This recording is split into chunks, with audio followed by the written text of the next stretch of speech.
Hello everyone and welcome back to my channel Edmond Mindaros, and for today's quick tutorial, and I'm going to show you guys on how to resolve if text is not displaying correctly in Chrome on Windows 10 or Windows 11 computer.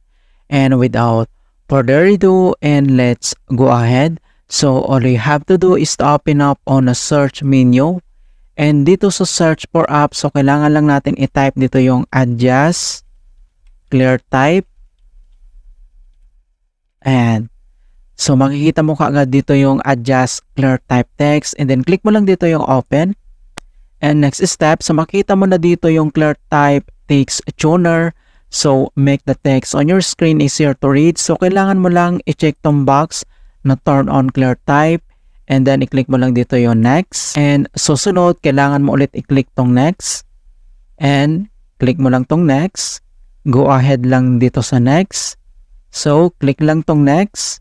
Next. Next. And pagkatapos, i-click mo lang dito yung finish.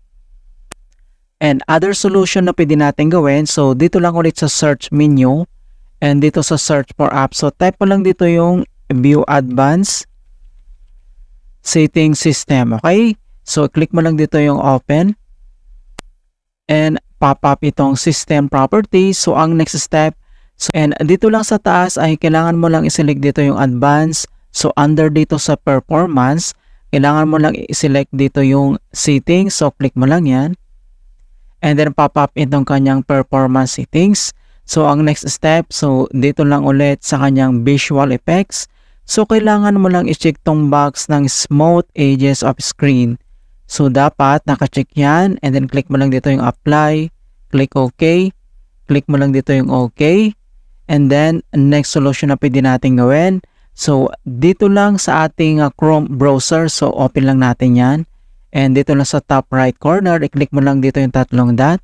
And next step, so scroll down. And select mo lang dito yung settings. So, dito lang sa left side menu, and then kailangan mo lang i-select dito yung system. So, click mo lang yan. And dito sa right side, makikita mo dito yung system.